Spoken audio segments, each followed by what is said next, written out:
Et Recording aujourd'hui, is on. aujourd'hui, il ne s'agit plus de craindre ce changement, mais de le comprendre, de l'anticiper et surtout d'en faire une opportunité.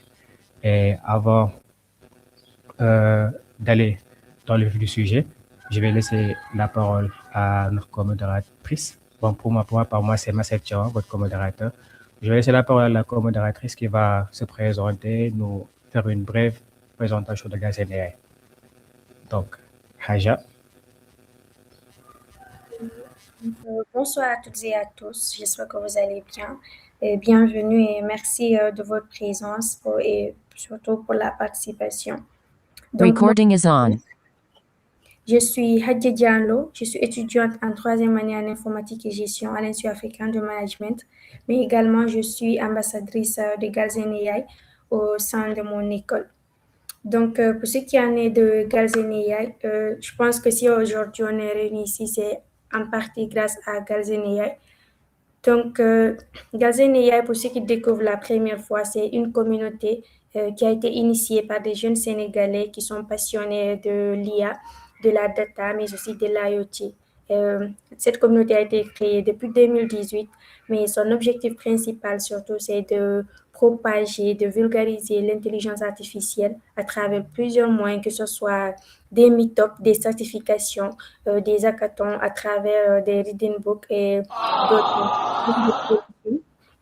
Donc, Galzen AI est présent aussi sur plusieurs réseaux, que ce soit sur WhatsApp, sur LinkedIn, sur LinkedIn, WhatsApp et Instagram, je pense. Donc, son objectif principal, c'est vraiment d'aider les jeunes qui sont passionnés de l'intelligence artificielle, de la data, mais aussi de l'IoT, à en apprendre davantage, mais aussi de découvrir ce monde et les aider à avancer. Donc, c'est ça l'objectif principal de Galzen AI. Merci beaucoup, Haja, pour cette belle présentation. Donc maintenant, parce que tout le monde connaît Gazen AI, donc sans plus tarder, nous allons entrer dans le vif du sujet. L'avenir du travail en 2026, automatisation, IA et nouvelles compétences. Donc, reste jusqu'à la fin. Nous allons d'abord démarrer par nos speakers, Monsieur Mohamed Nabindiaï. Et par la suite, nous aurons des intervenants qui aussi euh, partageront leur expérience et vont nous dire comment est-ce que l'avenir du travail en 2026 impactera la vie de chacun d'entre nous. Donc, Monsieur Mohamed Nabi, je vous passe le micro. Merci beaucoup, merci à vous, merci aux organisateurs. Donc, sans plus tarder, laissez-moi partager mon écran.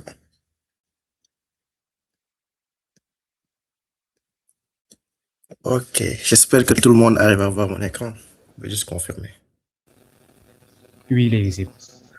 D'accord, donc je vais essayer de faire une petite, je dirais, expo, ce ne sera pas un monologue. Donc, vous pouvez me couper, poser des questions quand vous voulez. C'est plutôt une discussion, échange. Donc, quand tu as des slides, je veux dire des visuels, c'est beaucoup plus facile à faire passer le message que de parler dans le vide. Donc, avant de commencer, j'aimerais remercier Kalsenia et à tout le monde qui est présent aujourd'hui pour me donner l'opportunité de pouvoir parler d'un sujet intéressant qui est l'automatisation liée à une nouvelle compétence. Donc, dans cet exposé, que vous soyez expert dans le domaine ou que vous soyez un étudiant dans le domaine ou dans d'autres domaines, je constitue une présentation autour de l'IA pour montrer que non seulement que c'est pas les gens qui sont dans le domaine qui en ont besoin, mais que tout le monde, que tu sois entrepreneur, que tu sois agronome, que tu sois médecin. Et j'espère qu'on peut apprendre quelque chose ensemble. Donc, pour me présenter, je vais pas rentrer dans beaucoup de détails de mon parcours. Bon, je suis diplômé en ingénieur Big Data et Business Intelligence et je suis doctorant en computer science. Non. Normalement, c'est les mathématiques appliquées aux télécommunications. Donc, je vais bientôt soutenir avant la fin de l'année mon doctorat et je travaille aussi en tant que senior data scientist. Donc, actuellement, c'est ça que je fais. Ok, sans plus tarder, nous pouvons rentrer dans le vif du sujet. Alors, nous tous, on a déjà utilisé ou on connaît utiliser l'IA dans notre travail quotidien, même dans notre vie. Par exemple, juste je vous donner l'exemple des développeurs ou nous tous, même pour faire des figures, pour faire des analyses de données, que ce soit pour nous aider à coder, nous tous, on utilise l'IA. D'autres personnes qui ne sont pas dans le domaine du développement ou du code, ils utilisent l'IA pour corriger des mails, pour faire des campagnes marketing, etc.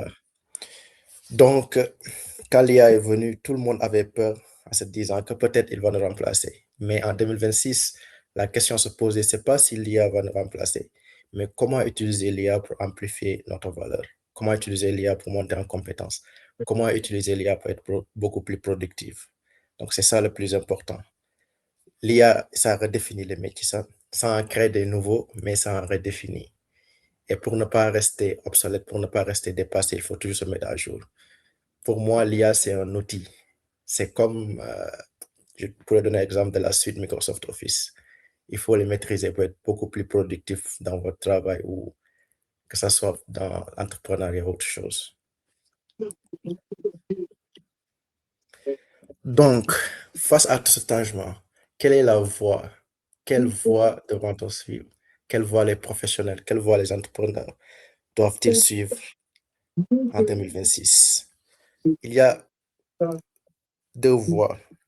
Soit tu es déjà un professionnel, tu travailles, tu es un agronome, tu es un développeur, tu es un informaticien, et que tu utilises l'IA pour des questions. C'est des questions. Non, c'est juste quelqu'un qui a laissé son micro Ah, ouvert. d'accord, Tu peux désolé. continuer. Désolé, ok. Donc voilà, soit je disais, soit c'est le professionnel qui va, c'est le professionnel augmenté, c'est-à-dire on est déjà dans une profession, on a déjà de l'expérience, on y travaille déjà et on utilise l'IA pour monter en compétence, pour être beaucoup plus productif. Soit on est entrepreneur et on utilise l'IA pour ficeler de meilleurs projets, on utilise l'IA pour déceler, pour produire de la valeur et pour mieux vendre. Mais dans tous les deux cas, il y a une chose qui est importante pour dire que l'IA ne va pas nous remplacer et que c'est un outil. C'est la compréhension du métier. Je donne juste un exemple. Même si tu veux faire une application en utilisant, je ne sais pas, Claude Code ou Codex ou Copilot, ce qui est le plus important, c'est le prompt, c'est de l'expliquer quoi faire. Donc, si tu ne comprends pas ton domaine, si tu ne comprends pas ça, qu'est-ce que tu peux faire? Tu ne pourras jamais sortir quelque chose avec l'IA. Donc, cela veut dire que l'IA a besoin de l'humain, comme l'humain a besoin de l'IA. C'est très important. Le plus important, c'est de comprendre les problématiques métiers avant de parler de technologie. Et il faut faire aussi attention à quelque chose de très important parce que même moi, je parle de ça en ce moment. Quand je parle de l'IA, je parle toujours de l'IA générative, des chatbots, des voicebots et autres. Et alors qu'il y a tellement d'autres domaines où on peut appliquer l'IA et on peut produire de la valeur. On va voir ça dans les slides suivantes. Mais il y a tellement d'autres domaines. Le plus important, ce n'est pas de suivre, c'est de comprendre l'IA dans son ensemble. C'est de comprendre, il y a les IA génératifs, mais il y a d'autres choses comme par exemple les analyses prédictives, les algorithmes de prédiction, d'analyse de sentiments, beaucoup d'autres choses qui sont tellement, beaucoup plus, je veux dire, qui sont dans des niches, peut-être qu'on va pas, qui sont pas trop vendeurs en termes de marketing et de visibilité, mais ce sont ce que les entreprises auront besoin. Et c'est dans le futur ce que nous aurons réellement besoin. Utiliser l'IA pour résoudre des problèmes concrets de la vie. C'est ça le plus important. Les IA génératives, que ce soit pour générer des images pour votre campagne marketing, tout ça, il y a déjà beaucoup de gens qui se positionnent, qui travaillent sur ça. Donc, si vous êtes entrepreneur et que vous voulez entrer dans ce domaine, je ne dirais pas que vous allez réussir, mais ce sera un peu plus compliqué. Déjà, il faut une infrastructure importante pour lancer des algorithmes ou pour déployer certains algorithmes. Il faut du GPU et on sait que c'est une ressource rare et qui est un peu chère pour des entrepreneurs qui viennent de démarrer. Donc, ce qui nous conduit à parler des vraies opportunités, des vraies niches métiers. Donc, que ce soit la maintenance prédictive, la détection de fraude. En fait, dans le contexte africain où nous sommes, même si vous créez votre solution et que vous voulez vendre à la population, vous n'aurez pas assez de clients. des gens ne vont pas mettre des milliers de francs CFA pour un service alors qu'ils ont d'autres priorités et d'autres choses à faire. Donc, si vous voulez vraiment créer de la valeur de l'IA, dans l'IA, les solutions que vous allez faire seront orientées entreprise. Voilà, une entreprise est là, il fait de l'agriculture, il le fait toujours en utilisant des moyens, je veux dire, un peu rudimentaires.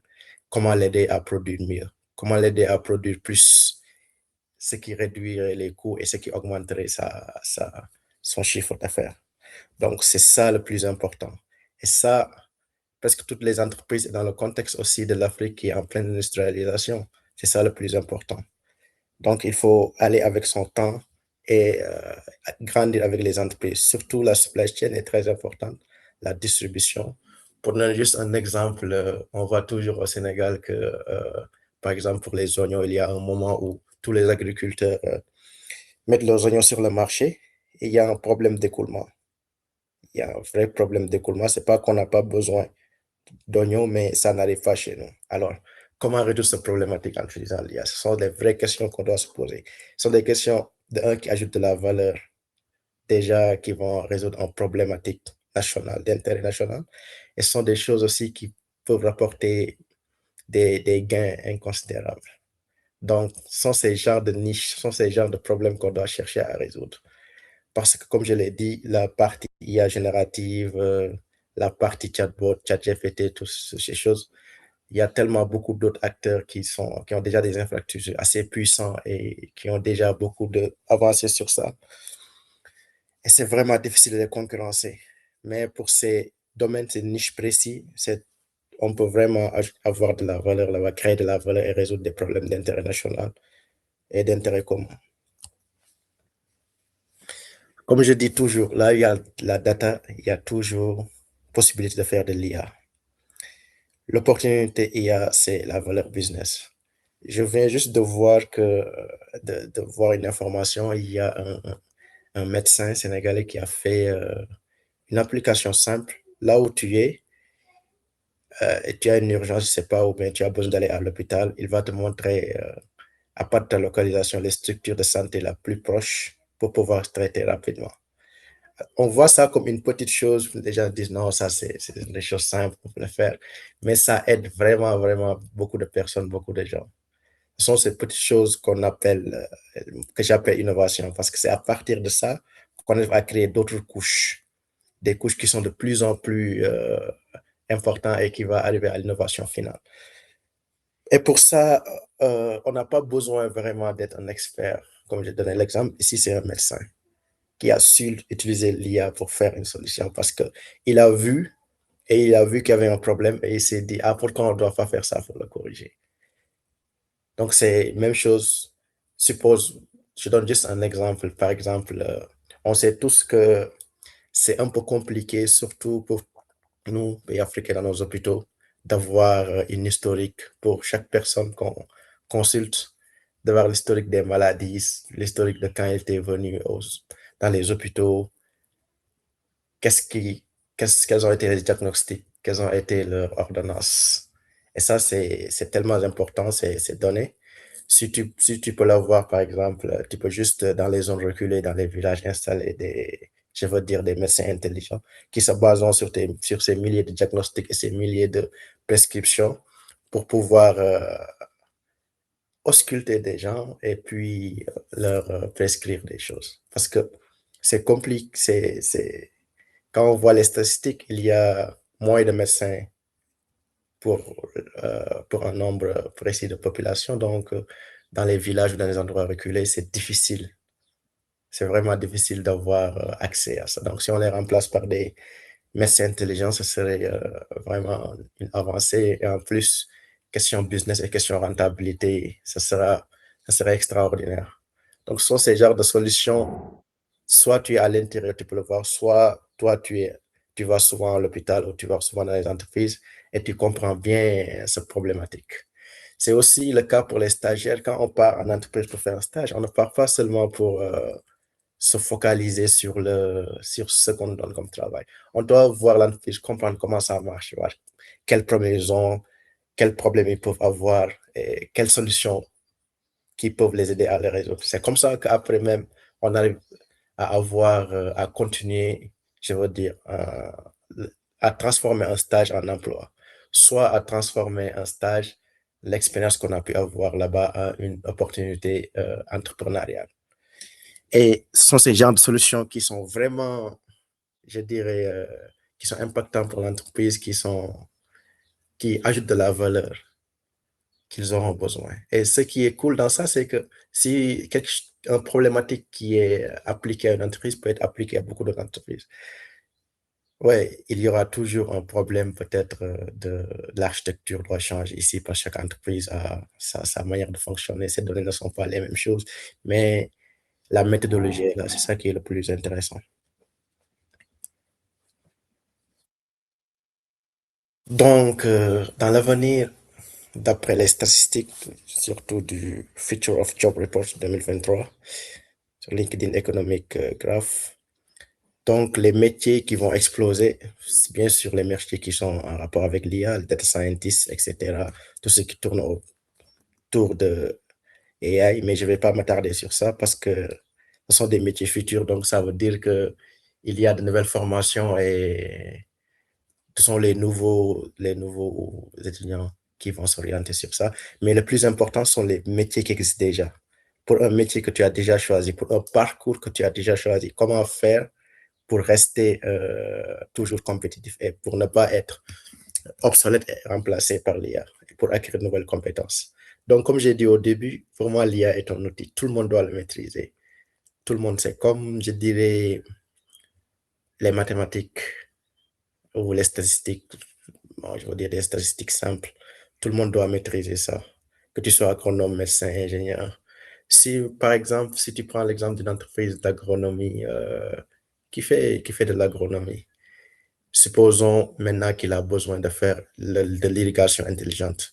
Soit il va chercher une entreprise qui est dans ce domaine externe et qui peut lui faire ça, soit il recrute un ML ou un data scientist pour lui faire ça. Alors que si toi, agronome, tu maîtrises un peu l'IA, l'entreprise va gagner double parce que tu as déjà la compétence agronomique, tu sais ce que l'entreprise a besoin. Comparé au data scientist qu'on va recruter, on doit lui expliquer beaucoup de choses pour qu'il puisse comprendre le métier avant de pouvoir faire une solution. Et en plus, tu maîtrises l'IA. Déjà, ça, tu as une double casquette.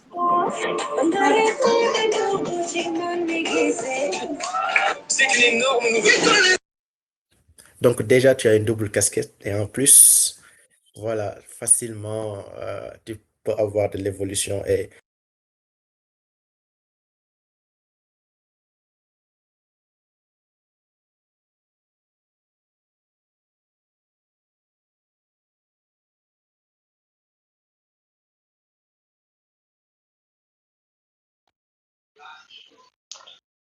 Excusez-moi, Nabi, je crois qu'on vous a perdu, hein.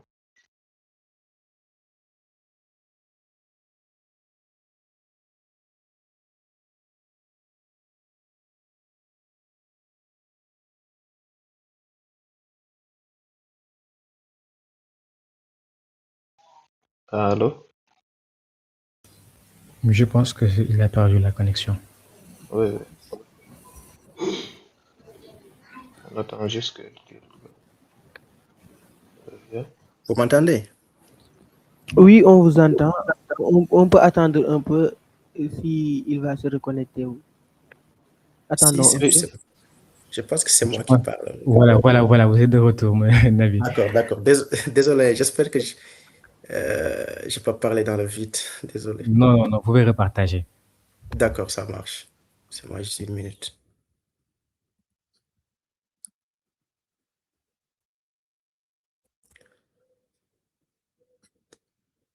Ok.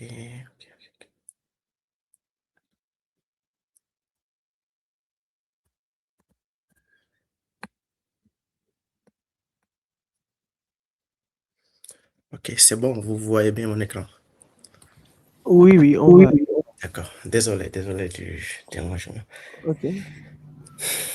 Donc, ce que je disais, c'est que, voilà, c'est que l'IA, c'est un outil et on doit tous, qu'on soit dans le domaine ou qu'on soit dans un autre domaine, on doit tous le maîtriser. c'est un must, comme on dit. Même si on n'a pas la formation, on doit aller le chercher ou bien on doit le trouver, on doit faire des formations. Par exemple, l'IA, c'est pas, je veux dire, c'est pas quelque chose qui est compliqué. Tu n'as pas besoin de comprendre vraiment comment l'algorithme fonctionne derrière, mais c'est l'outil que tu as besoin d'utiliser. Par exemple, tout le monde utilise ChatGPT et on sait que avec l'utilisation, avec l'expérience, tu sais que ce prompt va donner un meilleur résultat que notre prompt. Donc, c'est important d'écrire le prompt. Donc, c'est une compétence que tu as acquis juste en utilisant l'outil. Donc, ce sont ces genres de compétences qui sont importantes parce que tous les outils qui sont, je dis, gratuits ou qui sont à la disposition de tout le public, il y a des limites. Si tu es dépendant et que tu utilises dans le travail et qu'à un moment donné, on te dit que tu dois attendre, je ne sais pas, 1 heure ou 2 heures avant de pouvoir poser des questions, ça fait que tu es ralenti. Alors que si tu maîtrises vraiment le prompt, tu peux écrire les mots et le prompt et faire ton travail que d'utiliser beaucoup de prompts et après de temps 1 heure ou 2 heures sans pouvoir travailler. Et je sais que tout le monde, je ne dirais pas qu'on est accro, mais on ne peut pas s'en passer. Donc, ça, c'est une réalité et c'est très important. Donc, pour finir, je vais parler un peu de mon métier et de mon vécu en tant que data scientist. Tout le monde entend data scientist, mais je ne sais pas s'ils savent vraiment c'est quoi notre travail. Parce que il y a data scientist, il y a ML ingénieur, il y a data architecte et il y a aussi AI expert. C'est quoi leur différence? C'est quoi exactement le travail de data scientist? Alors, pour le data scientist, c'est quelqu'un qui, à partir d'une problématique métier, il peut le transformer en une opportunité business. C'est-à-dire, il n'a pas besoin d'être un expert dans quoi que ce soit. Il n'a pas besoin de connaître vraiment le métier. Il n'a pas besoin d'être quelqu'un qui a fait beaucoup de temps dans la problématique métier. Donc, c'est quelqu'un qui a juste besoin, à partir de certains workshops, de certains meetings avec les clients, comprendre son problème et le transformer en un problème de data science.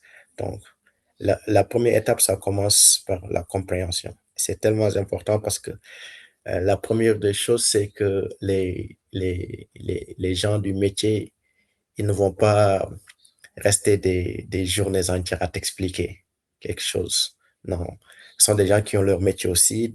Peut-être c'est 1 heure ou 2 heures par semaine qu'ils peuvent te consacrer. Donc, c'est à toi de comprendre à partir de ces interactions, de comprendre et de définir la vraie problématique.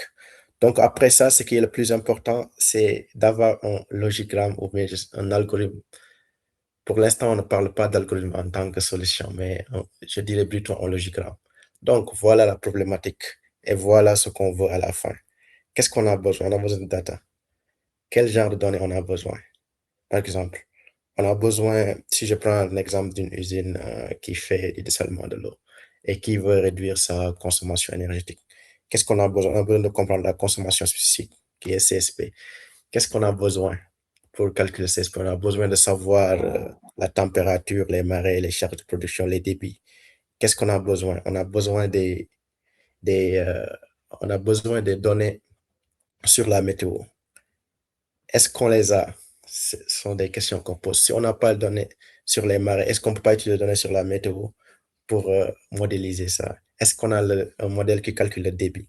Sinon, ce sont juste ces logigrammes simples qui te permettront, à partir de ça, déjà de faire un premier travail de restitution de la compréhension du projet pour montrer, par exemple, aux dirigeants et aux gens du métier que tu as compris le problème et que, voilà, la solution rapportera ça.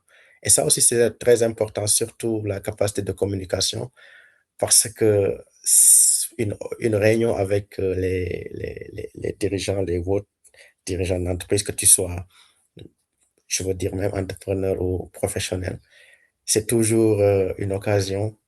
En général, c'est 5 à 10 minutes parce qu'ils n'ont pas le temps. Donc, tu dois en profiter pour les convaincre que tu as bien compris la solution le problème et que ta solution va le résoudre. Et que le plus important, qu'est-ce qu'ils vont en gagner? Par exemple, je parle ici, je dis moins 18% de la consommation spécifique, c'est-à-dire moins 10% sur la facture d'électricité. Ce sont ces choses qu'ils veulent. Ils ne veulent pas savoir comment ça marche, l'algorithme derrière, c'est quel type d'algorithme tu as utilisé. Non, ça ne les intéresse pas. La solution répond-il aux problématiques métiers? Oui. Est-ce que c'est facile d'utilisation? Les gens du métier l'ont adopté? Oui. C'est ça qui les intéresse. Et pour le scientist, c'est un profil complet. Ce que je veux dire, c'est que, bon, ce qui concerne les mathématiques, la programmation ou l'expertise métier, on peut l'avoir facilement. Il suffit juste de, soit tu fais les formations, soit tu as déjà suivi ça durant ton parcours d'étudiant. Pour l'expertise métier, il faut juste parler avec les gens et comprendre le problème. Mais le plus important, ce sont les soft skills. Ce sont des choses que les gens ont tendance à négliger. Tu vas voir des gens vraiment très techniques, mais qui ont un problème à restituer leur travail, qui ont un problème à communiquer ce qu'ils font. Et ça, c'est très important. Comme j'ai dit, les décideurs, les autres qui te confient des projets de milliers de francs CFA ou bien de milliards de francs CFA, ce qui les intéresse, c'est pas la manière dont ton algorithme fonctionne ou je sais pas quel type d'algorithme sophistiqué tu as utilisé. Ce qui les intéresse le plus, c'est l'impact qu'a cette solution pour leur business, pour les entreprises. Combien ça va diminuer les coûts de production, combien ça va augmenter les chiffres d'affaires. Donc, c'est vrai, c'est très important pour si tu es entrepreneur ou tu es étudiant, il faut vraiment développer cette partie à côté. Parce que maintenant, les entreprises ils recrutent des gens qui ont des compétences, mais après, ils se rendent compte qu'ils ont besoin plus de personnes. Tu peux ne pas être vraiment très, très excellent, mais c'est la manière dont tu peux communiquer, tu peux restituer les résultats qui est intéressant. Et en ce moment même, pour faire des algorithmes, je pense que c'est pas plus compliqué qu'avant, parce qu'avant, tu n'avais pas déjà l'IA pour te faire beaucoup de choses. Mais maintenant, pour coder, pour faire des algos, c'est assez simple avec l'IA. Je ne dirais pas que c'est très, très facile, mais je veux dire que c'est beaucoup plus rapide et beaucoup plus simple maintenant avec l'IA. Donc, cette partie, pour moi, la partie codage et la partie pour déterminer l'algorithme utilisé, c'est, je dirais, 10 à 20% du travail final pour restituer un projet. Le plus important, c'est la compréhension du projet. Surtout la partie où les gens ont tendance à sauter, c'est la partie modélisation et compréhension du data. Il y a des gens qui vont juste prendre beaucoup d'algorithmes et puis essayer pour voir celui qui donne les meilleurs résultats, alors que ce n'est pas le cas. En analysant bien la donnée, en la comprenant bien, on peut, à partir de ça, savoir si on doit utiliser un modèle linéaire ou non linéaire. Par exemple, est-ce qu'on doit utiliser une simple régression linéaire ou bien c'est un modèle beaucoup plus complexe qu'on doit utiliser et que la régression ne va pas donner de solution, mais il faut utiliser plutôt les arbres de décision parce que les relations qui lient l'output et l'input n'est pas vraiment linéaire. Ou bien, bon, un problème, tu vas utiliser un réseau de neurones pour le résoudre, alors que tu peux le résoudre avec une régression linéaire qui est beaucoup plus simple, qui ne consomme pas beaucoup je dirais, beaucoup de ressources en calcul, alors que si tu utilises un réseau de neurones, tu vas consommer beaucoup de ressources, ce qui fait que déjà la solution devient plus chère parce que l'entreprise a besoin d'avoir un serveur avec un GPU et tout ça. Donc, c'est toutes ces choses qui sont vraiment très importantes. Et je vais clôturer l'exposé en parlant en parallèle ce qu'on fait aussi. Donc, moi, avec certains amis et d'autres personnes, on les a engagés sur le développement de solutions intelligentes en Afrique, précisément en Afrique de l'Ouest. Donc, en ce moment, on travaille sur un projet pour un voice bot Sousou, c'est-à-dire la compréhension de la langue Sousou et aussi de pouvoir parler en Sousou et d'être répondu et de construire un voice bot, je dirais un agent intelligent qui comprend le Sousou, qui peut parler et répondre.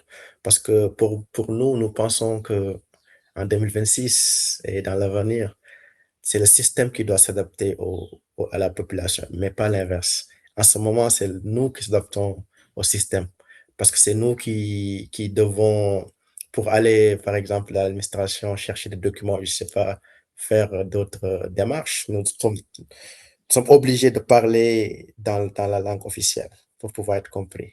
Par exemple, si je suis inséré en Peul et que je viens à Dakar, que je ne comprends pas le français, ce serait difficile pour moi d'avoir certains papiers ou d'expliquer mon problème. Alors que si c'est le système qui nous, on a des agents qui comprennent presque toutes les langues du pays, c'est plus facile cette communication. Tu comprends pas le français, c'est pas grave, tu peux parler Wolof, nous on va comprendre. Même si je comprends pas le Wolof ou je comprends pas le Peul, voilà, j'ai un agent IA qui est là et qui peut restituer et qui peut me dire ce que tu as besoin. Donc c'est ça l'avenir. L'avenir, c'est rapprocher davantage le système de la population et de faire que c'est le système qui s'adapte beaucoup plus à l'intelligence artificielle à la population que l'inverse. Et en parallèle aussi, je travaille sur un projet personnel qui me tient beaucoup à cœur. Alors, c'est pour résoudre la problématique du travail au Sénégal parce qu'on trouve que, bon, d'après mes analyses, les statistiques, ce que j'ai lu, le problème, c'est que c'est les qualifications qui restent. Et quand je parle de qualifications, je ne parle pas d'études, de contenu et tout ça. C'est déjà très bien. Les universités et tout ça, ils ont de bons contenus, la formation est bonne. Mais le problème, c'est l'expérience professionnelle. Alors, parce que tu as un bac plus 1 ou tu as un bac plus 2 pour trouver un stage, c'est compliqué. Il faut que tu aies des relations, quelqu'un qui connaît quelqu'un qui connaît quelqu'un. Alors que, voilà, si tu as une certaine plateforme, par exemple, des personnes comme nous qui sont à l'extérieur, qui sont déjà experts dans certains domaines ou dans d'autres choses, on peut te consacrer 1 heure à 2 heures pour juste être ton encadrant sur un sujet que tu aurais choisi, que tu veux travailler, un sujet qui a un impact sur soit la société ou un impact business. Parce que moi, je crois qu'on peut faire un stage même au boulangerie d'à côté ou je sais pas, ou dans un salon de coiffure ou quelque chose. La structure n'est pas importante quand le sujet est vraiment impactant. Donc, c'est sur ça que je travaille. Donc, si vous êtes intéressé, si vous voulez qu'on développe ça ensemble, n'hésitez pas à me contacter. Donc, voilà, merci à tous et j'espère que c'était instructif et que vous avez appris quelque chose. Donc, si vous voulez me contacter, voici mon email et mon LinkedIn. Merci à tous. Bonjour. Bonjour. Vous allez bien? Oui, En je fait, vais bien. il y a beaucoup de questions ici. Les gens. D'accord. Je répondrai avec plaisir. Ok. Si vous pouvez répondre. En fait, moi, c'est Abdoulaye Sela. Je suis ambassadeur GASENAI au Collège de Paris Supérieur, Dakar Tech. D'accord. Ok. Enchanté. Abdoulaye? Oui. Ouais, je pense qu'après, tu peux lire les questions comme ça. Après, Nabi pourra y répondre une par une. Oui, c'est ça que je suis en train de faire. Il y a Khadi qui a demandé dans quelle mesure l'intelligence artificielle peut-elle contribuer à pallier le déficit de données fiables et d'exploitation en Afrique. Ok, c'est une bonne question parce que je pense que je vais répondre à la question autre part. Je dirais comment trouver les données pour faire une IA. C'est pas l'IA qui va nous permettre peut-être de fiabiliser les données. Mais bon, on peut dire aussi si tu fais un IA et après que ça ne marche pas, qu'elle ne résout pas la solution, peut-être c'est la donnée ou c'est la compréhension métier, c'est la compréhension du problème. Mais pour moi, je dirais comment trouver la donnée pour faire de l'IA. Et pour ça, comme je l'ai dit, c'est à partir du problématique qu'on veut résoudre avec l'IA qu'on doit commencer. Et on peut trouver les données. Il y a toujours des données à trouver, même si c'est pas beaucoup, mais c'est pas très pertinent. On peut toujours commencer par ça. Et après, on fait ce qu'on appelle, si vous connaissez les réseaux de neurones, avec ce qu'on appelle le backpropagation. C'est-à-dire, On prend ce qu'on a, on fait l'IA, et en fonction de la performance de l'IA, on revient en arrière pour avoir encore des données beaucoup plus fiables. Donc, je pense que si on part dans ce sens, oui. Et surtout aussi la collecte de données, je veux dire les initiatives citoyennes, comme par exemple, nous, pour le sous qu'on veut faire, on n'a pas de données, ni de données vocales, ni de données textuelles. Donc, ce qu'on fait, c'est qu'on compte déjà sur le patrimoine des gens et en plus sur des autres campagnes qu'on fait, peut-être qu'on va, je sais pas, payer des personnes qui vont nous faire des traductions et tout.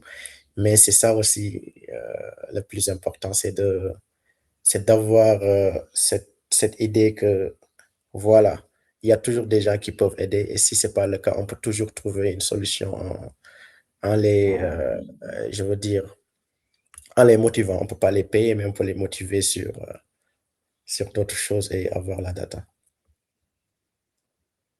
Voilà, je pense que j'ai à peu près répondu à la question. Ok, merci beaucoup. Khadi, vous pouvez faire une suggestion ou si la réponse est bien répondue.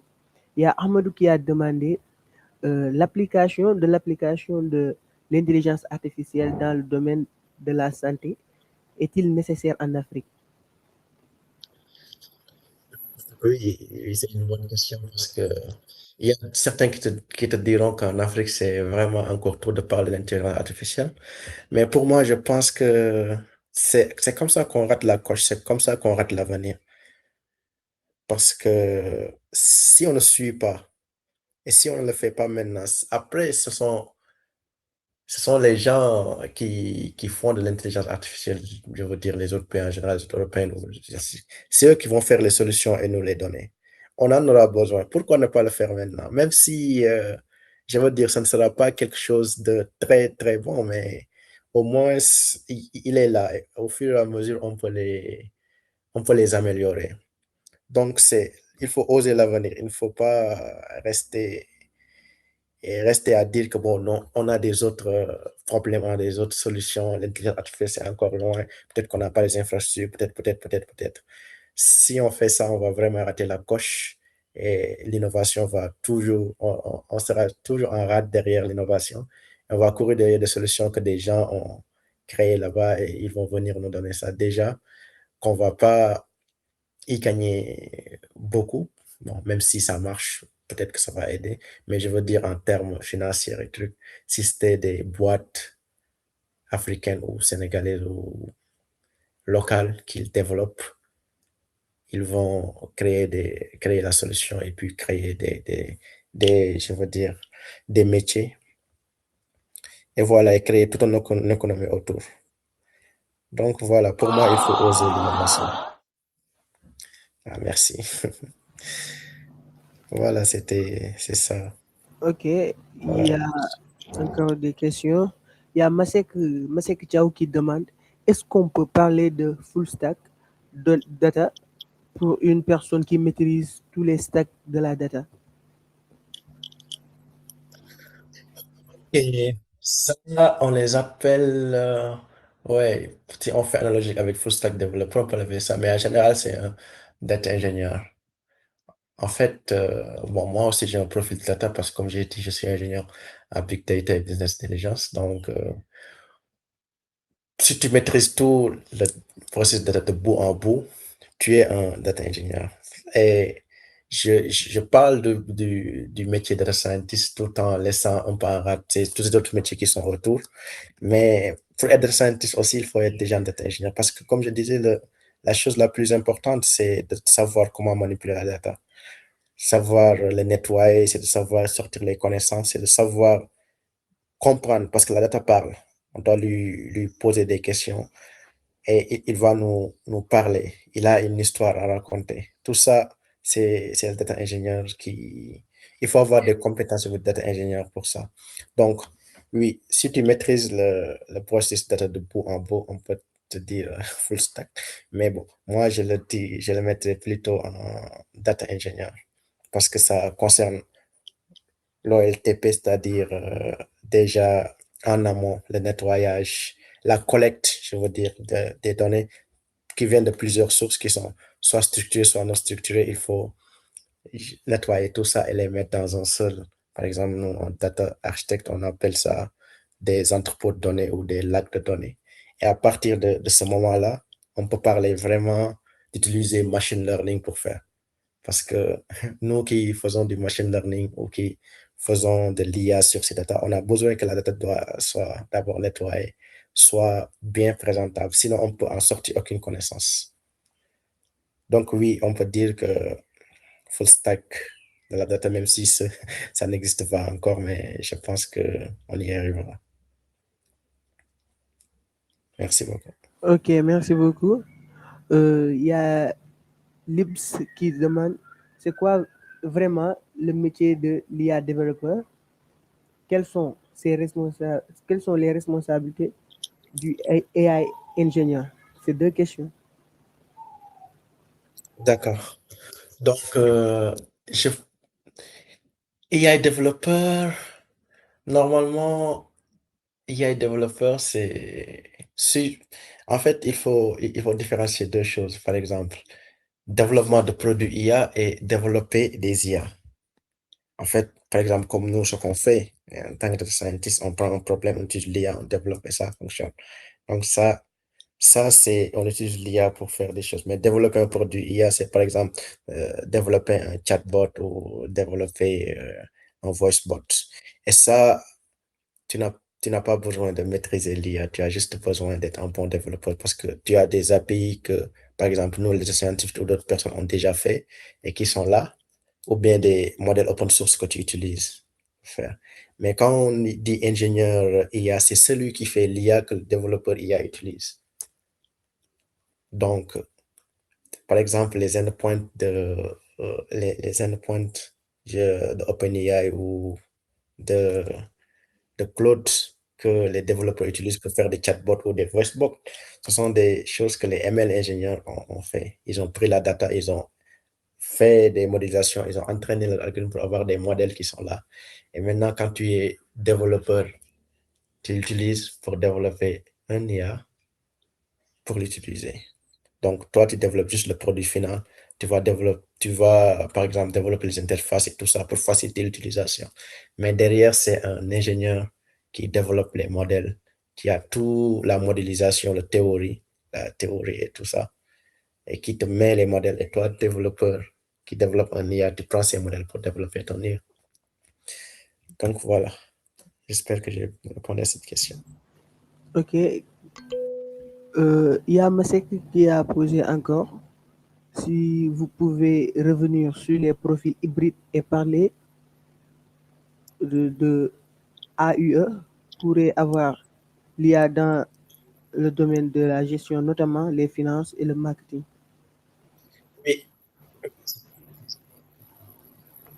Par exemple, je peux dire juste pour les assurances, détection de fraude et tout ça, c'est tellement recherché maintenant.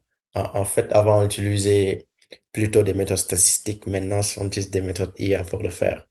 Parce on a vu que les fraudes, on peut, on peut utiliser une caméra juste pour dire si cette personne est suspecte et qu'il va probablement faire une fraude ou probablement faire quelque chose.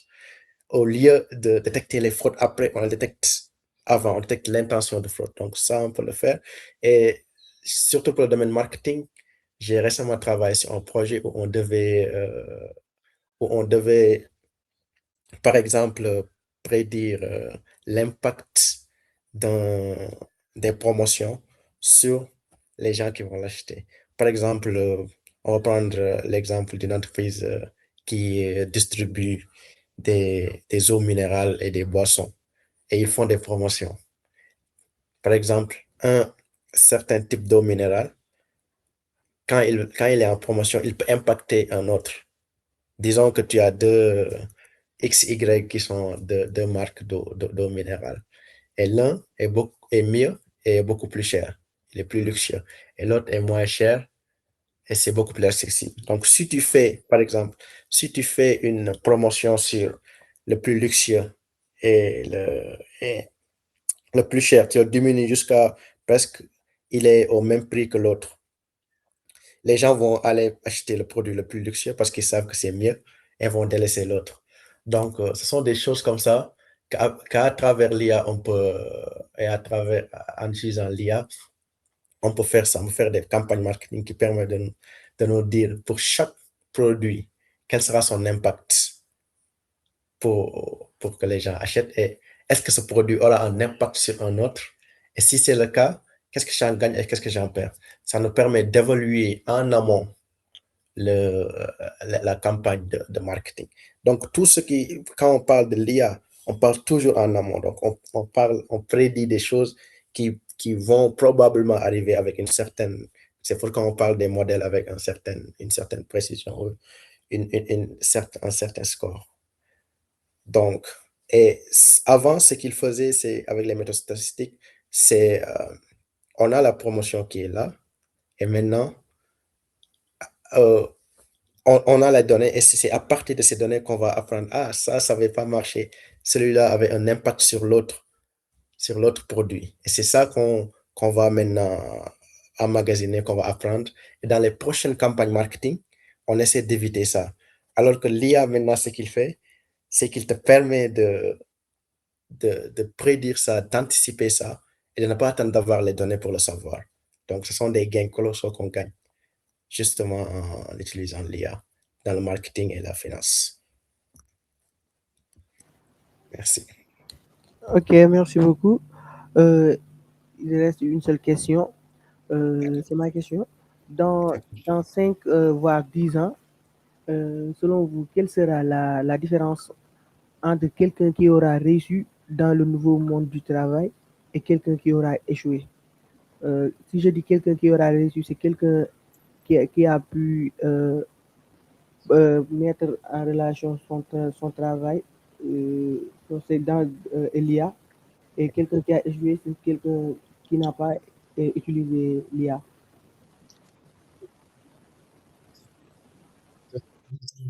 Des développeurs. On va prendre l'exemple des développeurs. Pour tous les autres métiers, par exemple, les connaissances qu'on a eues déjà avant, par exemple, si je prends l'exemple de la finance, de l'économie, même les gens qui font de la recherche maintenant, ils ne trouvent pas de nouvelles choses. Il y a déjà des pères et des grands penseurs qui ont déjà mis toute la théorie et on applique seulement, même jusqu'à maintenant, on l'utilise.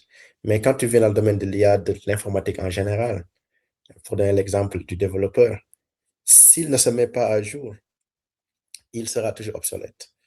Tu es avec Node.js, je ne sais pas, version 5, et dans 2 ans, on est dans version 7. Il y a des choses qui ont changé. Tu dois savoir ces choses qui ont changé pour pouvoir être à jour. C'est la même chose maintenant avec l'IA. Donc, l'IA, si tu rates la coche, c'est-à-dire en ce mois-ci où il est vraiment en pleine expansion et en ce mois-ci où il est vraiment accessible et qu'on peut apprendre et qu'on peut l'utiliser facilement, c'est le moment de le faire. Parce qu'il y a des gens qui sont toujours sceptiques, je dirais, qui vont dire non, c'est pas le moment, ou ben non, ce sont les métiers, même les métiers manuels, on va pas les remplacer. Non, en fait, parce que l'IA, il est fait et il sera fait de l'image de l'humain. C'est-à-dire, c'est comme si on prend un humain, on le réplique. Il va faire la même chose. Donc, si je veux dire, tu n'ajoutes pas une couche métier, une autre couche dans tes connaissances, tu es financier, tu restes financier. Oui, tu peux le faire. Oui, tu peux toujours, dans quelques années, tu peux toujours y arriver à travailler. Mais au-delà de, je dirais, 10 à 15 ans, tu seras vraiment obsolète. Parce que tout ce que tu peux faire, l'IA pourra le faire. Il aura le temps d'apprendre. Il a une capacité d'abstraction, une capacité d'apprentissage beaucoup plus rapide, beaucoup plus grand que toi. Il pourra faire la même chose que tu fais.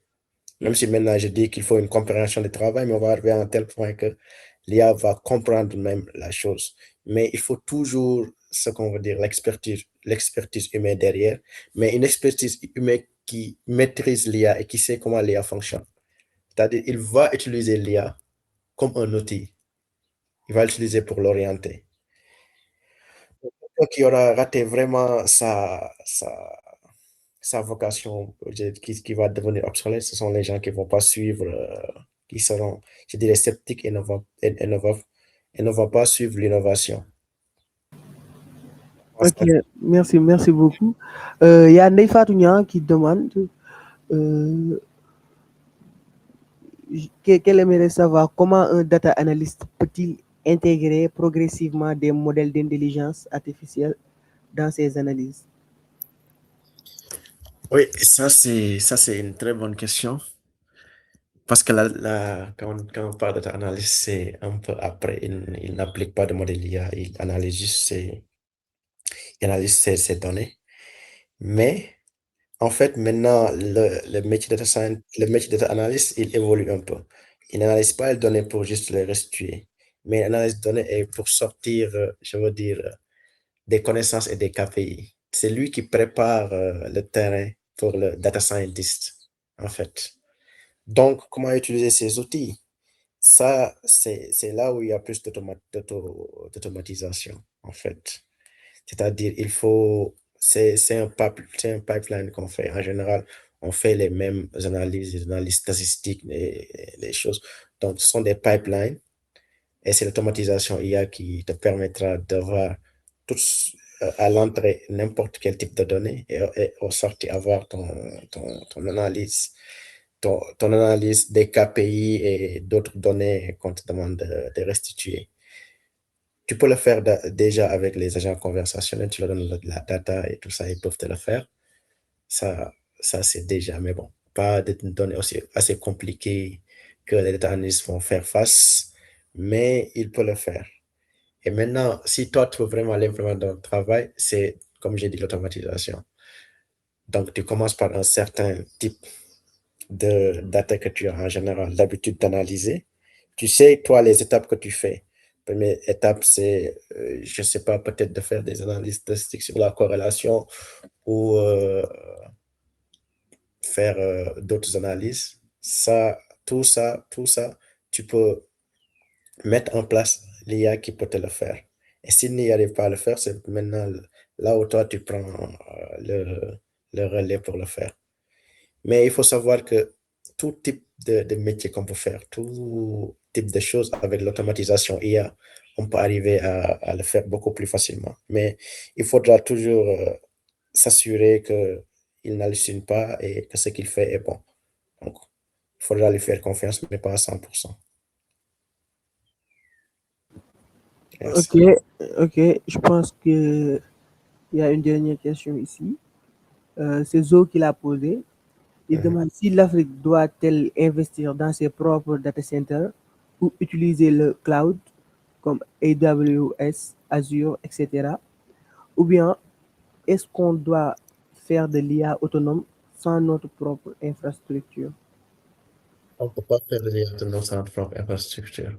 Pour moi, la souveraineté, faire des IA souverains, c'est ça même pour tous ceux qui travaillent dans l'IA et tous ceux qui sont entrepreneurs dans l'IA, leur credo ou bien, je veux dire, leur argument de vente, c'est des IA souverains. Et les IA souverains, il faut les héberger dans notre propre data center, dans notre propre cloud. Parce que, en fait, c'est pas seulement le problème de l'IA l'IA peut être autre part, la manière qu'il fonctionne, les algorithmes, tout ça, tu ne vas pas inventer des choses, tu vas réutiliser les choses que les gens ont fait. Mais c'est la data. C'est la data qui est importante parce que la data est encore il est aussi riche, je veux dire, que le pétrole maintenant. La data est très, très riche.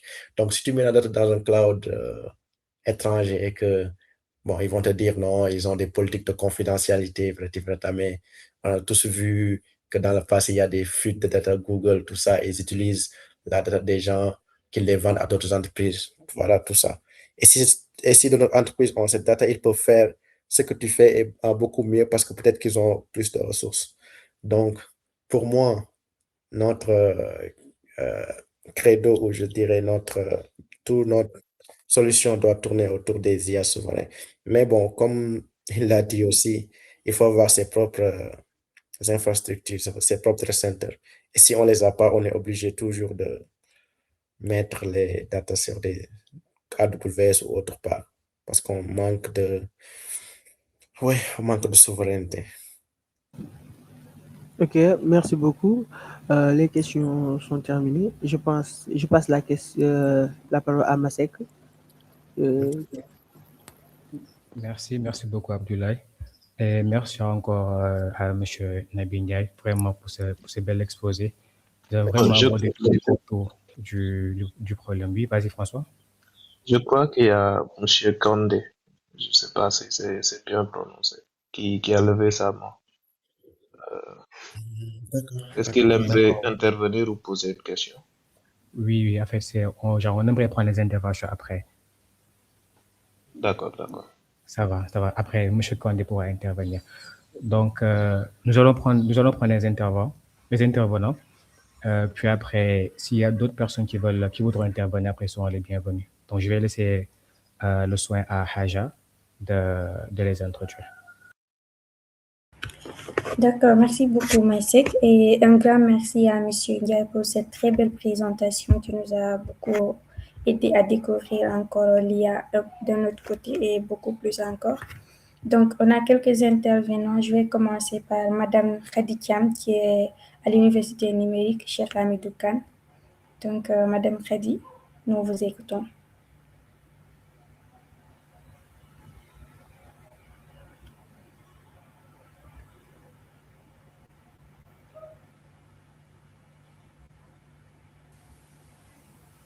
Quand je dis que Khadija n'est pas là, est-ce qu'on va passer au suivant? D'accord, après, on a Monsieur Khadilou. Je ne sais pas s'il est présent. Monsieur Khadiloum. Madame. Excusez-moi. Madame Khadiloum. Je ne sais pas si elle est là. Passons au suivant. Après, on a Monsieur Abdoulaye Silla, qui est de Dakar Tech. Bonjour, D'accord, c'est Abdoulaye Silla. d'accord, vas-y Abdoulaye.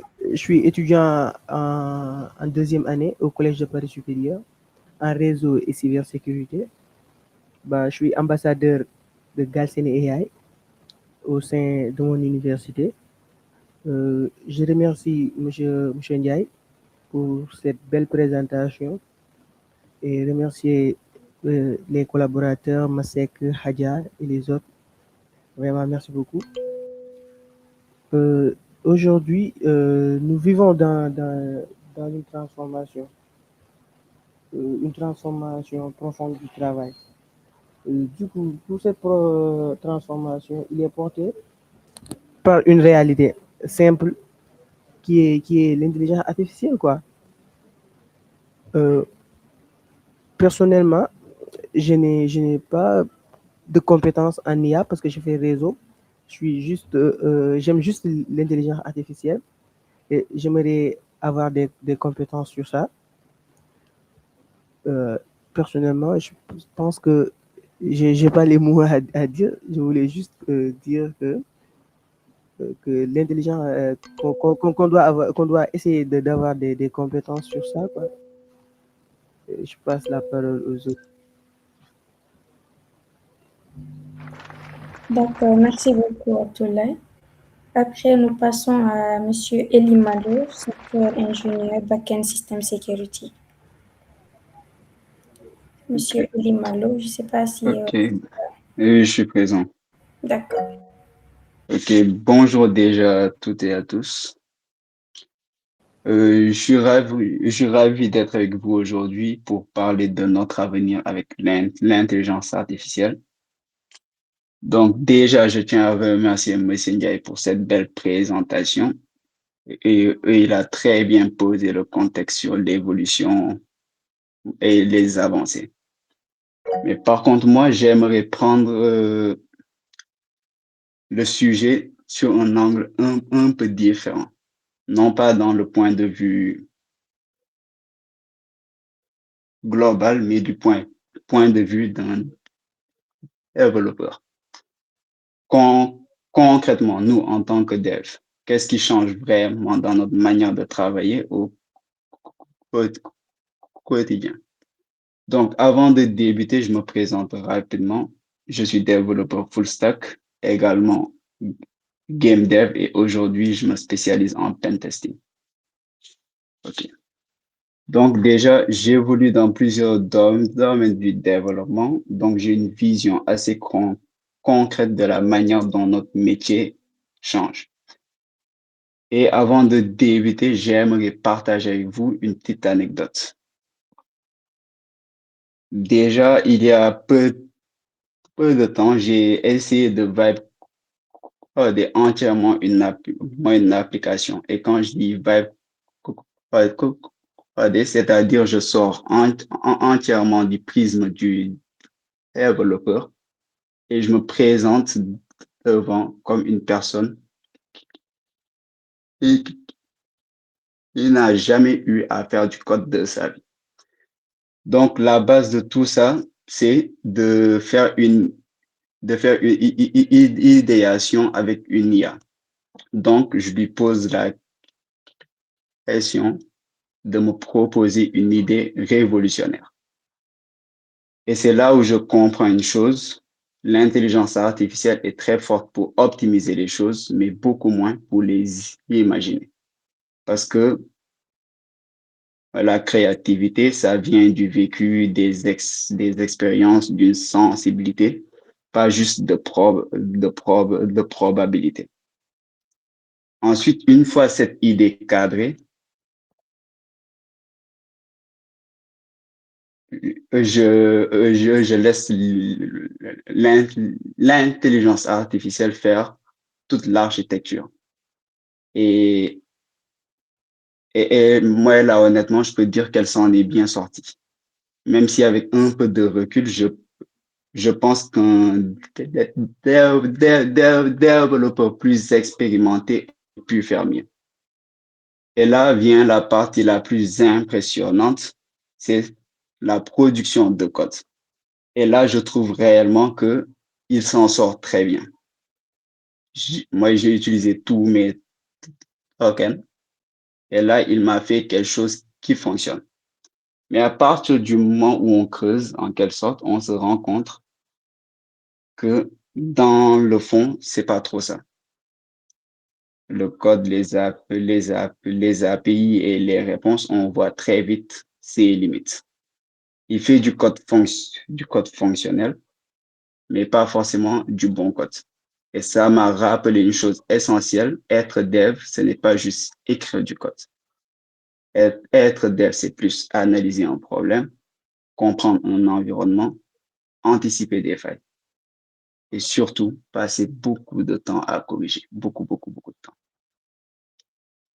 Donc, ma conclusion par rapport à tout ça, c'est de me dire qu'aujourd'hui, on a l'impression que nous tous on est face à un même moment, un moment où on doit choisir comment on veut évoluer avec ces outils. Et honnêtement, je me suis reconnu moi dans les deux. Parfois, on peut utiliser l'intelligence artificielle sans vraiment comprendre. On copie, on adapte, mais on reste dépendant en quelque sorte. Et parfois, on peut prendre du recul, comprendre ce qu'il produit, le corriger et le restructurer. Et c'est là où ça devient un vrai levier. La différence se fera toujours sur la personne qui utilise cette intelligence artificielle pour en quelque sorte produire quelque chose. Donc concrètement, si vous êtes développeur aujourd'hui, le conseil le plus important, c'est d'apprendre à travailler avec. Pas juste de copier, de mettre sur vos projets, mais plus de comprendre ce qu'elle fait. Renforcer vos bases, la logique, l'architecture, le debugging et surtout de penser en termes de solutions, pas juste en termes de code. Le bon développeur, selon moi, c'est celui qui ne livre pas juste du code, c'est celui qui résout un vrai problème. Donc, on peut dire au final que l'intelligence artificielle n'est pas une menace, c'est juste un accélérateur. Et comme tout accélérateur, elle va juste amplifier ce que vous êtes déjà. Le dev que vous êtes déjà au fond, c'est ça que ça vient amplifier. Donc, la vraie question, c'est pas de se dire est-ce que l'intelligence artificielle va remplacer notre métier, mais comment on évolue avec. Merci de m'avoir écouté. C'était tout pour ma part. D'accord, merci beaucoup, Monsieur Elimaro. C'était vraiment très instructif et clair. Je pense que Madame Khadikiam est là, donc on lui passe la parole.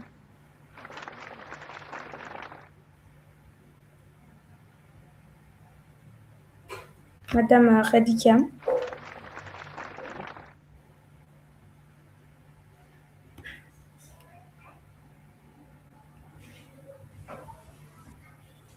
On dirait qu'elle est repartie. Next. Ok,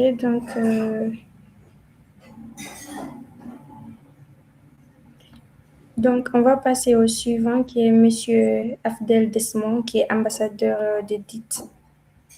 Le temps que Madame Khadikiam vient.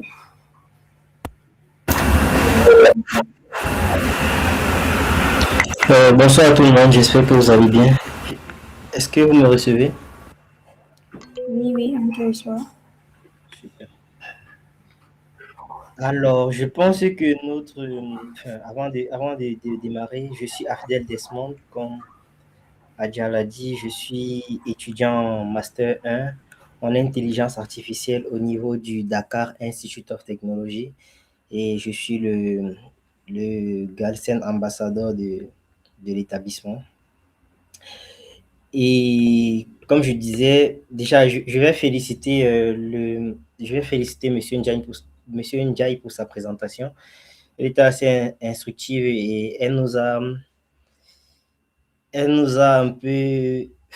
aidé à mieux voir à aborder les choses sous un autre angle.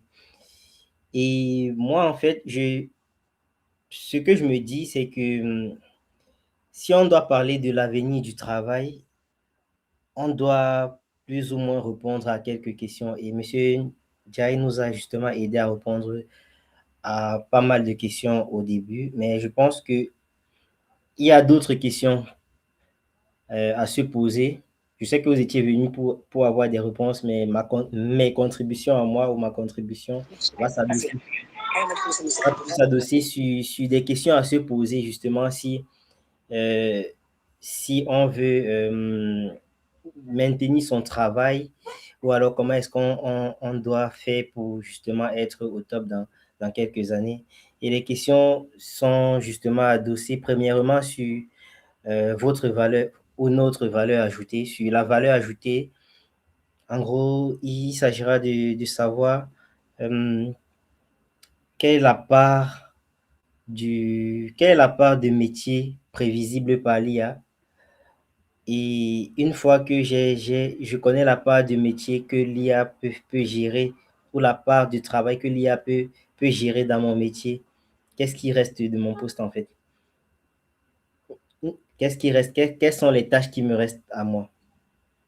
La seconde question, c'est justement quelle est ma touche humaine irremplaçable? Quelle est la touche humaine que l'IA ne peut pas remplacer? Et si tu arrives à répondre à ces deux questions sur la valeur ajoutée, bah, tu sais justement que tu seras pas le premier éjecté dans quelques années parce que comme M. Ndiaye disait, en termes de compétences, ça va très vite. Aujourd'hui, en 2 ans, une compétence devient obsolète. Et donc, à chaque fois, tu dois te réinventer et tu dois avoir cette valeur ajoutée-là. Après, il y a la question adossée sur la relation que tu as avec les outils d'intelligence artificielle. Et donc, si on parle de ça, en gros, il s'agira de savoir est-ce que moi, aujourd'hui, qui adopte un outil d'IA, est-ce que je sais communiquer avec l'outil en question? Ça soulève encore la question de la compétence de prompt engineering qui revient tout le temps dans les débats. Est-ce que je sais prompter? Est-ce que je sais communiquer avec les outils? Est-ce que je sais même les utiliser? Et est-ce que je sais correctement les utiliser? Est-ce que grâce à elles, je peux créer de la valeur, de la vraie valeur? L'autre question sera de savoir, est-ce que je suis capable de vérifier le travail de l'IA? Mon prédécesseur, je crois que c'était M. Eli, parlait de son expérience dans son anecdote où il a demandé à l'IA où il a vibe codé une application et justement, lui, en tant que dev, il arrivait à faire la dissociation entre un travail humainement constitué et un travail vibe codé. Et si tu n'as pas déjà des compétences de base, tu seras forcément très limité en fait. Tu seras forcément très limité. Et ici, il est question de savoir, est-ce que quand je discute avec mon IA, je peux effectivement, dans le travail qu'il fait pour moi, pouvoir dissocier le vrai du faux, bon, du pas bon. Est-ce que je peux corriger ce qu'il me donne? Après, le troisième domaine sur lequel je m'appuie ou je vais m'appuyer, ça sera sur l'employabilité à long terme. Et donc, ici, il s'agira de savoir dans mon secteur,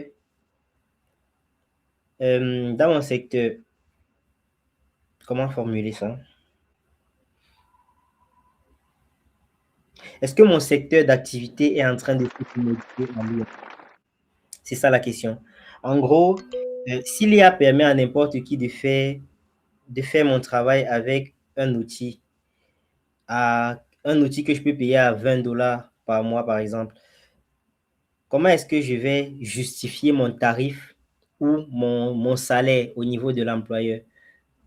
Parce que si aujourd'hui tout le monde court vers les IA et que après je ne peux pas justement apporter cette valeur ajoutée, comment est-ce que je justifie? Et la réponse, enfin, normalement, ce sont des questions qu'on se pose personnellement, mais la réponse reviendra encore à la première question sur la valeur ajoutée. Et puis, l'autre question sur l'employabilité à long terme, ça sera quelle est ma vitesse d'apprentissage? À quelle vitesse est-ce que je peux apprendre une compétence ou une nouvelle compétence? Et c'est de ça que M. Ndiaye parlait. Aujourd'hui, comme je disais, c'est statistiquement prouvé. Les nouvelles compétences deviennent obsolètes à 2 ans, après 2 ans. Et donc, chacun devrait, chacun devrait être en mesure de pouvoir rester dans l'apprentissage continu et à la fois se réinventer, s'adapter et évoluer avec l'outil, avec les outils et voilà quoi. Et puis la quatrième question, celle qui ne manque jamais, ou du moins le quatrième domaine, ça sera par rapport à l'éthique qui te demandera, ou la question sera de savoir quelle est ma limite en fait. Ou alors comment je garde un sens. Parce que si aujourd'hui j'utilise une IA qui fait mon travail à 90%, comment est-ce que je fais pour ne pas m'ennuyer dans ce travail? Moi, je ne sais pas pour vous, hein, mais je suis quelqu'un je m'ennuie assez facilement. Donc, si aujourd'hui j'entre dans une routine où l'IA peut faire tout ce que où je suis dans une utilisation constante de l'IA où elle fait tout ce que je dois faire, je tombe facilement dans la nuit, après la dépression, après les questionnements sur quel sens sera ma vie et tout. Donc, c'est un peu ça. En gros, c'est ça en fait les questions essentielles. Si tu veux parler d'avenir du travail, à se poser. Et une fois que tu as des réponses à toutes ces questions, tu connais plus ou moins comment te réorienter, comment te réinventer et surtout comment faire pour avoir une utilisation plus responsable des outils et comment garder ton métier plus tard. Merci beaucoup. D'accord, merci beaucoup. Il y a Monsieur Fellow Register qui veut prendre la parole. Donc, allez-y.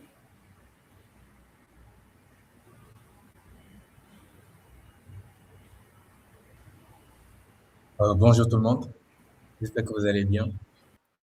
Je me présente, je m'appelle Yves Malou, étudiant en licence 1 géomatique et climatologie, ici à l'UCN, l'université du Sine Saloum El Hadj Ibrahima Niass. D'abord, j'aurais bien aimé poser une problématique qui est-ce vraiment nécessaire euh, de sauter des étapes directement et aller directement à l'IA? Par exemple, ici, quand je fais de la géométrie, on fait un peu de la programmation, du développement web, tout ça là. Mais avant d'utiliser des outils IA, on nous demande d'abord d'acquérir les connaissances, les bases et de programmer sur feuille. Parce que notre premier examen, c'était de programmer des quelques notions sur papier avant d'utiliser des IA. C'est pour ça que je demande, est-ce vraiment nécessaire, avant d'avoir des compétences, tout ça là, d'aller directement à l'IA? D'abord, comme M. Dismond l'a dit, ça sera l'ennui en quelque sorte. Tu vas te fatiguer ou bien parfois même tu vas te lasser très vite parce que l'IA va te donner des réponses. Si dans le cas même l'IA te donne des réponses, toi-même tu sais pas, tu peux pas savoir si cette réponse-là est vraie ou faux, ou est-ce que tu dois corriger ton code et tu n'arrives même pas à comprendre l'IA, quel code l'IA t'a donné. Avant, pour être un bon développeur, il faut d'abord comprendre les notions de base, comprendre les codes, parce que programmer, c'est la logique. C'est la logique, on peut dire. C'est la logique. Et si l'IA te donne cette logique-là et que toi, tu n'arrives pas à comprendre et que tu n'as pas acquis les différentes notions, ce sera un peu compliqué. Donc, tu vas te dire, bof, c'est compliqué, je vais me lâcher tout ça là. Alors que la faute, ce n'est pas l'IA, c'est ta faute parce que tu n'arrives pas à acquérir les connaissances de base, les trucs nécessaires, quoi. C'est ça que je voulais dire en quelque sorte. Merci de m'avoir écouté en quelque sorte. D'accord, merci beaucoup. Donc, je ne sais pas si Madame Khadija est là.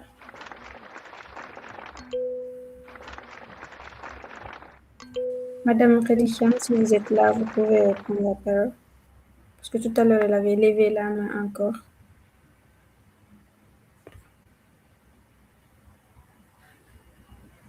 Je pense qu'elle n'est pas là, donc je vais passer la parole à Messick pour continuer. Super, merci à tous nos intervenants. Est-ce qu'il y a deux personnes qui veulent? Sinon, je pense qu'on peut clôturer.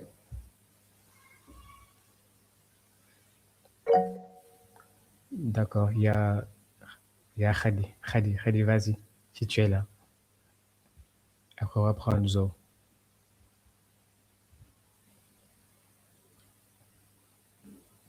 Khadi?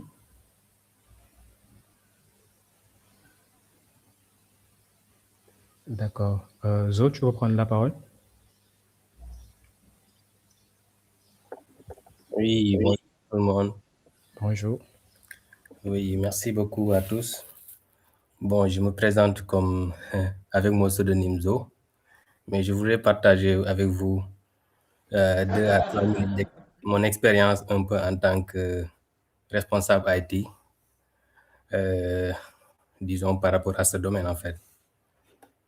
Donc, ce que je voulais dire, c'est que effectivement, disons, si je prends par exemple moi mon exemple, disons en tant que responsable IT, je travaille avec une équipe de développeurs et nous travaillons des fois sur des projets qui sont assez complexes et des fois nous avons besoin des fois de stagiaires pour travailler sur certains projets.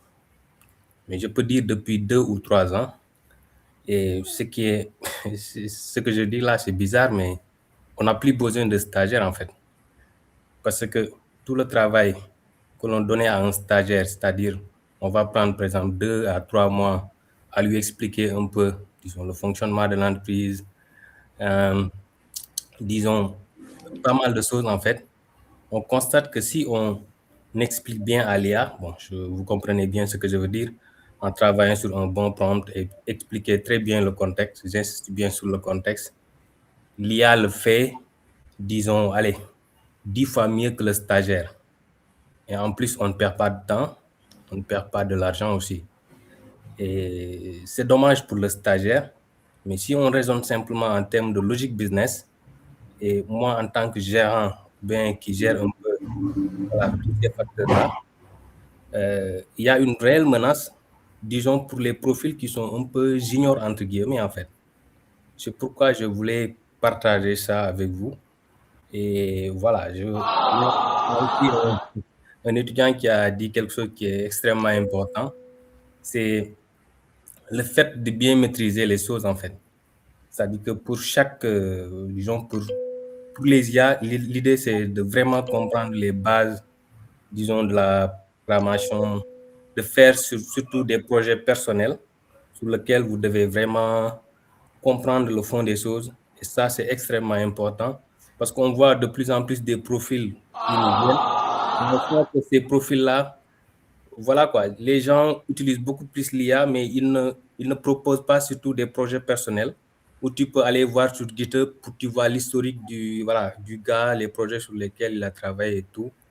Et voilà quoi. C'est pourquoi je voulais partager seulement, disons, cette petite expérience avec vous. Et voilà quoi. Et peut-être la dernière chose que je vais ajouter, c'est que on a une petite expérience avec les technologies. Hein. C'est-à-dire que si je me rappelle l'arrivée des frameworks, certains développeurs purs dire, ils se disaient que, ben, écoutez, nous, on n'a pas besoin de framework, on a besoin de travailler sur un code pur, etc. Et on se rend compte que le framework est extrêmement important de nous permettre d'aller beaucoup plus vite, avoir un code très structuré. Tout cela pour vous dire quoi? L'IA ne va pas remplacer les développeurs, mais ça va être des alliés, des alliés pour les développeurs, mais pour des développeurs qui sont très compétents. Je vous dis très compétents, quoi. Si on est un peu dans la demi-mesure, vous allez être complètement largué. Voilà, c'est ça que je voulais partager avec vous et désolé si j'étais un peu long. Oh, merci beaucoup pour l'intervention. C'était vraiment constructif. Et quand même, ça fait un peu peur hein, pour les stagiaires, ceux qui cherchent des stages. Merci. C'est juste pour ma structure, quoi. Peut-être pour d'autres structures, ils n'ont pas ce genre de problème. J'espère que les autres n'auront pas ce problème parce que vraiment, les gens ont besoin de ça pour acquérir de la compétence. Je pense que nous sommes arrivés à la fin de ce webinaire. Merci à toutes et à tous pour votre présence et la qualité de vos échanges. Un grand merci et mention spéciale à notre speaker pour la qualité de son intervention, M. Mohamed Nabindiaï, le partage de son expertise et les éclairages précieux qu'il nous a apportés tout au long de cette session. Mais, chers auditeurs, la réflexion ne se limite pas ici. L'avenue du travail est déjà en train de s'écrire et chacun de nous a un rôle à jouer dans cette transformation. Retenons une chose, l'IA ne remplace pas seulement des métiers, elle redéfinit les compétences et c'est en restant curieux, en apprenant continuellement et en s'adaptant que nous pourrons transformer ces changements en véritables opportunités.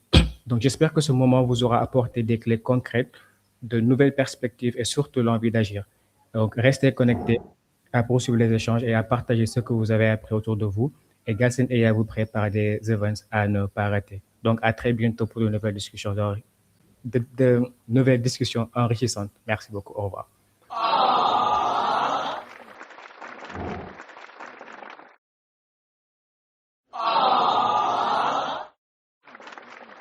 Oui.